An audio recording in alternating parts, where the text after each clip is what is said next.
The most painful thing is not failure. The most painful thing is looking back after years and realizing you never truly began. The project is still sitting in an old folder. The body you promised you would take care of is still waiting for you to show up. The skill you said you would learn is still just a saved tab. The life you wanted is still waiting behind the same excuse. I'll start tomorrow. Then one day, the question is no longer, how much time have I wasted? It becomes, when did I drift so far away from the life I actually wanted? Not because you have no dreams, not because you have no ability, but because, day after day, your attention keeps getting pulled away by things too small to look dangerous. One notification, one scroll, one short video, one lost morning, one more time telling yourself just 5 minutes. None of it looks like a disaster, but repeat it long enough, and it does not just take your time, it bends the direction of your life. And that question often begins right here, in this exact moment, when you are searching for one more piece of advice, even though what you really need is to return to what you already know. That is the most dangerous trap. You get used to not really starting. In the morning, you mean to do what matters, but a few pieces of noise pull you away. At night, you feel busy, but you are not sure you moved any closer to the life you want. And when your direction starts to blur, it is easy to think you need more motivation, more discipline, or a better system. But sometimes, what you need is not a new system. It is a moment of waking up. Your attention is the steering wheel of your life. This is why distraction is so hard to fight. It rarely feels like a decision against your life. It feels like relief. It feels like checking one thing before you begin. It feels like staying informed, staying connected, staying prepared. But underneath that comfort, something quiet is happening. Your attention is learning to leave before the important work has a chance to become real. And once leaving becomes familiar, staying begins to feel unnatural. You sit down to focus, and silence feels wrong. You try to begin, and your mind reaches for noise, like a hand reaching for a railing. That is how direction gets lost.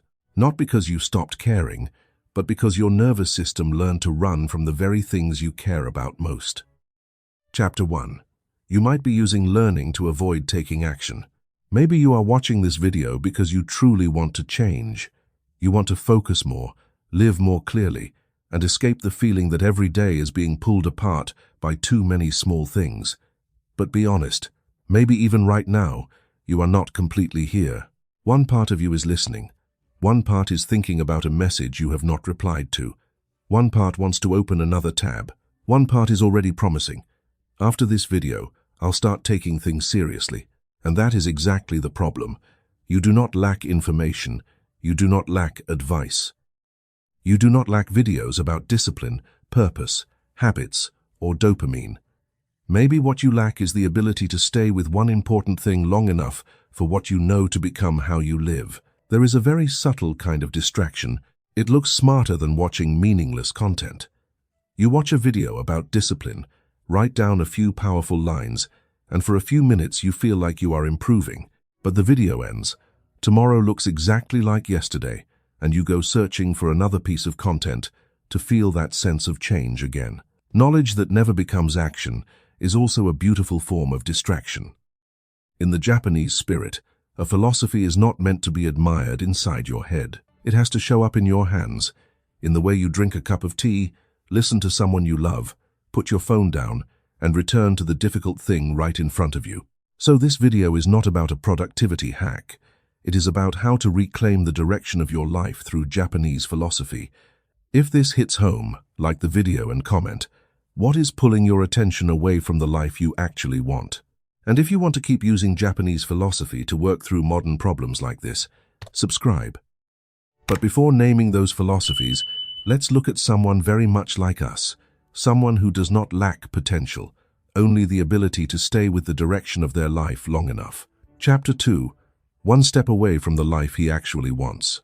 Julian is 29 years old, lives in the United States, and works a remote job in marketing. From the outside, Julian's life is not bad. He has a job, skills, a small apartment, a flexible schedule, and a personal project he has been saying he would start for a very long time.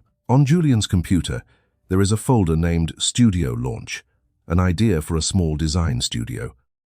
To him, it is not only a way to earn extra money, but proof that he can finish something with his name on it, not to become famous. Julian wants to build a freer life, to pay off his student loans faster, to help his mother worry less whenever a medical bill appears, and to let his father take a Tuesday morning off without checking the bank account first. And one day, when he looks back, he wants to know he did not let his best years pass in a state of half awake and half drifting. But Julian's days begin almost the same way. In the morning, the first thing he does after opening his eyes is not get up or breathe. It is reach for his phone.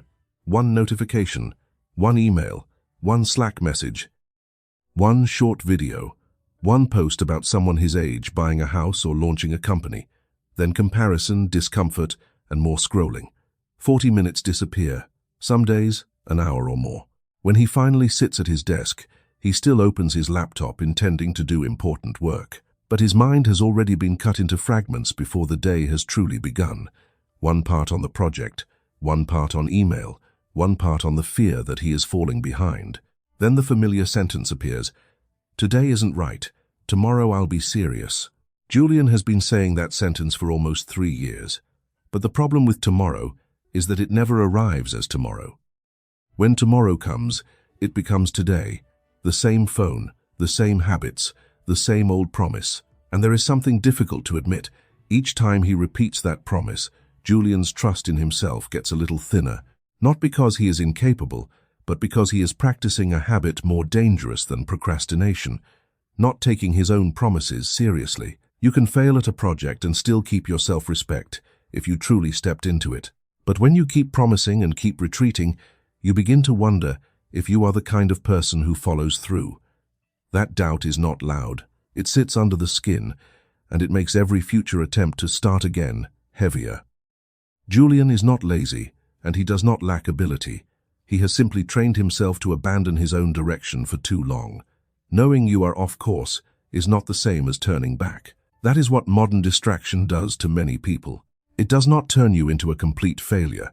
It simply keeps you standing very close to the life you want, without ever truly stepping into it. Close to starting, close to deciding, close to the version of yourself you still quietly believe could exist. A scattered day, repeated long enough, can quietly change the entire trajectory of a life.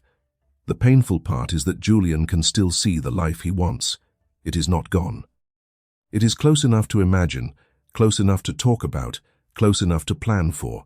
That almost makes it worse, because when a dream is completely impossible, you can grieve it and let it go. But when it is still possible, and you are the one who keeps not entering it, the pain becomes quieter and more personal. Every unfinished morning becomes evidence. Every broken promise becomes another small reason to trust yourself less. And once self-trust weakens, even a simple task begins to feel like a judgment of who you are. The project is no longer just a project, it becomes a mirror. Chapter 3. The real cost is that your life loses depth. The real cost is that Julian's life starts losing depth. He reads 3 pages of a book, but cannot remember what he just read. He listens to a podcast about purpose while washing dishes and thinking about tomorrow's email. He calls his mother, but his eyes still flick toward a new notification.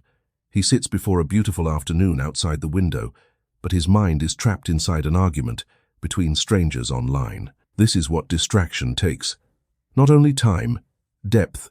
Depth is not something abstract or lofty. It is the ability to stay with something long enough for it to take root. It is reading a page and actually hearing its meaning, not just passing over the words. It is doing something difficult and accepting slowness instead of running to something else for the feeling of being busy. It is sitting beside someone you love and giving them an undivided presence, as if to say, "I choose you, not the screen." You work less deeply, so it becomes harder to create something you are proud of. You become silent less often, so it becomes harder to hear what you truly want. You are present less fully, so the people beside you have a harder time feeling seen, and you learn faster, learn more, but not slowly enough for knowledge to become wisdom. In an age of infinite information, strength does not lie in knowing everything, but in knowing what does not deserve your attention. A distracted person loses time, a distracted generation loses wisdom. And when this continues long enough, you do not just work worse. You love with less presence, learn with less patience, rest without truly resting, and live farther away from the depth you once wanted. That is why it is dangerous, not because it destroys you immediately, but because it teaches you to accept a shallower version of your own life. And Julian did not fully understand that cost until one quiet evening. Chapter 4. The night Julian realized 3 years were gone, and nothing had changed. One evening, Julian cleaned up his computer. It was only a small act from someone who felt his life was messy and wanted to create a little order on the outside. In an old folder, he found a file named Studio Launch, First Draft. He opened it. The file had been created 3 years earlier. Inside were a few notes, an idea, a task list, and one line written with complete confidence. Start this month. Julian stared at that line for a long time. No music, no notifications, no video playing in the background. Only the screen and a heaviness in his chest. In that moment, he could no longer hide. There was no reasonable excuse left to comfort himself with, no content to cover the emptiness, only one simple truth. Time had passed, and he had not used it in the way he kept telling himself he wanted to. The heaviness was not only regret, it was also a small funeral for a version of himself that could have existed if each day he had simply stayed a little longer with what mattered. He realized that the most painful thing was not that the project had failed, it had never even been given the chance to fail. The most painful thing was that he had delayed for so long, he had forgotten how serious he once was. What made that moment heavy was not simply that 3 years were gone. It was how they had been built, not by one dramatic decision to quit, but by hundreds of tiny moments when he looked away from what mattered. One morning lost to the phone, one evening excused by tiredness, one weekend meant for resting a bit that disappeared into a screen. Each moment seemed harmless. Together, they taught Julian that the deepest things in his life could wait, and when what matters waits too long, it does not vanish. It becomes unfamiliar. You still remember that it mattered, but it no longer feels like it belongs to today. That is when distraction stops being just a habit. It becomes the distance between the person you are living as and the person you still quietly hope you could become. For 3 years, Julian had still been busy, still worked, still learned a few things, still watched a lot of useful content, still told himself he was preparing. But that file had barely changed. A question rose inside him. How far have I really gone in these 3 years? Am I living or only reacting? Am I choosing my life or letting tiny notifications choose for me? For the first time, Julian understood that he was not only delaying a project, he was delaying the person he could become. This is a moment many people will meet if they become quiet enough to look back. Maybe it is a notebook where they once wrote their goals, a course they bought but never opened, a body they once promised to care for, a life they once thought they would live. And when they look back, they realize they did not lose direction because of one bad day, but because of too many small days that went nowhere. Chapter 5. Ikigai, the direction you already knew but stopped living by. For Julian, the reason to try was not fame or some invisible race against people his age. It was much simpler. His mother not panicking whenever a medical bill appeared. His father taking a Tuesday morning off without guilt. Julian looking back one day and knowing he had not lived halfway. That image hurt. It also made him want to live more seriously. The Japanese have a word close to this, Ikigai. Do not understand Ikigai as a complicated formula about passion, profession, mission, and money. Understand it simply. Ikigai is the deep reason inside a person that makes life feel worth living and worth trying for. Sometimes it is not a grand goal. It may be the image of your parents finally resting, a piece of work you want to leave behind, a person you want to become, the feeling of waking up each morning and knowing you are moving in a meaningful direction. Julian's problem was not that he had no Ikigai. He did. The problem was that his days were no longer connected to that Ikigai. He said family mattered, but gave the best part of his morning to his phone. He said the project mattered, but only touched it when he was already exhausted. Losing direction does not always mean you do not know what you want. Sometimes it means you know very clearly, but live each day as if it does not matter. Ikigai does not give you a new goal. It reminds you of a direction you may have known for a long time, but no longer live by. Sometimes we think we are lost because we have not found some great calling, but many people already have a direction. They simply no longer organize their days around it. You say health matters, but give your freshest energy to a screen. You say family matters, but your best attention goes to strangers online. You say the project matters, but only touch it when you are drained. Over time, those contradictions do more than make you busy. They hurt, in a quiet way, the pain of knowing what matters and not living accordingly. And one question becomes hard to avoid. If this truly matters, why does it always receive only the leftover pieces of your attention? To give it real attention, Julian could not begin with a perfect plan. He had to begin in the only place where life can change direction. Now, here. This is why Ikigai can feel uncomfortable at first. It does not flatter you with a new identity. It asks whether the life you are actually living has any relationship to the life you say matters. Not in theory, not someday, not when the timing is perfect. Today, this morning, this hour. Where did your best attention go? What received the clearest part of your mind? What did you protect? And what did you keep postponing? These questions are simple, but they cut through excuses because they bring meaning down from imagination into behavior. Ikigai is not proven by what moves you emotionally for a few minutes. It is proven by what repeatedly receives your presence when no one is watching. Chapter 6.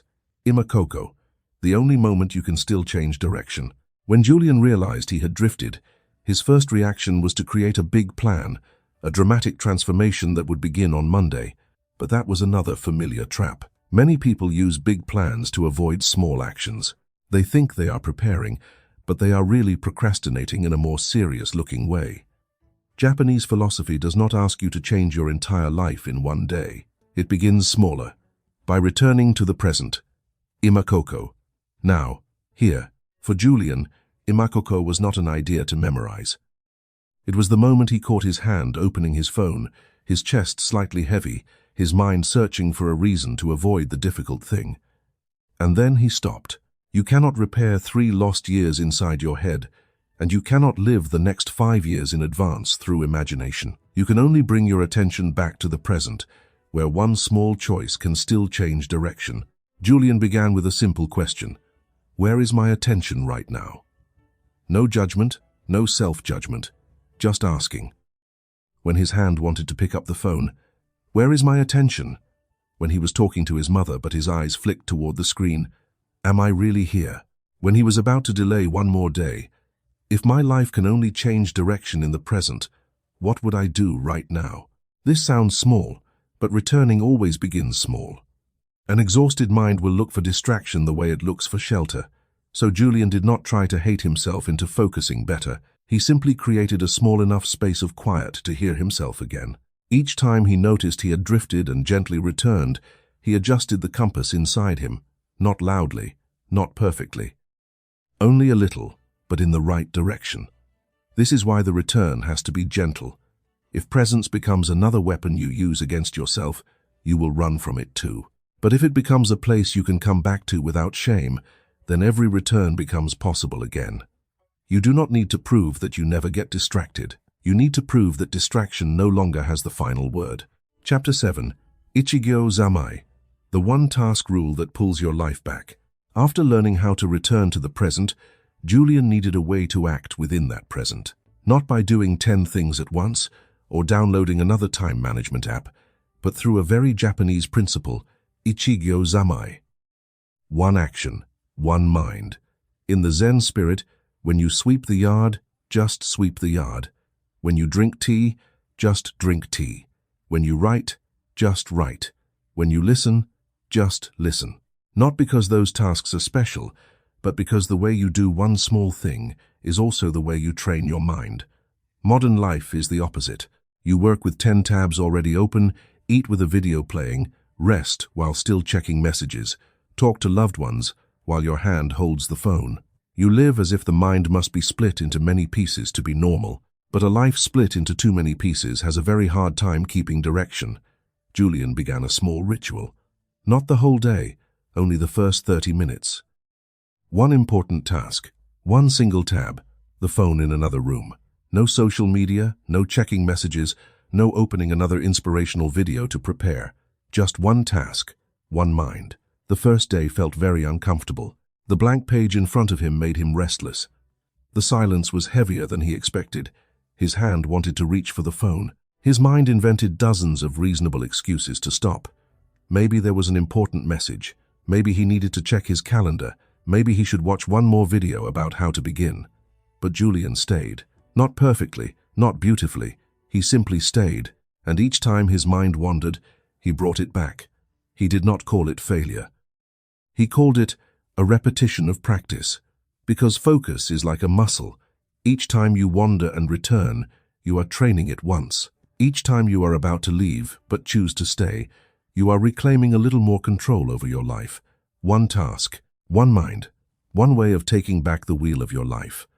Because each time Julian brought his attention back, he was not just continuing the work, he was reaching again for the part of his life he had once allowed to drift away. At first, those 30 minutes may look almost embarrassingly small.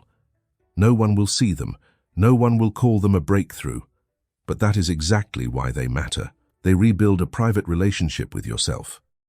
Each time Julian sits down and keeps one promise for half an hour, he gives his mind new evidence.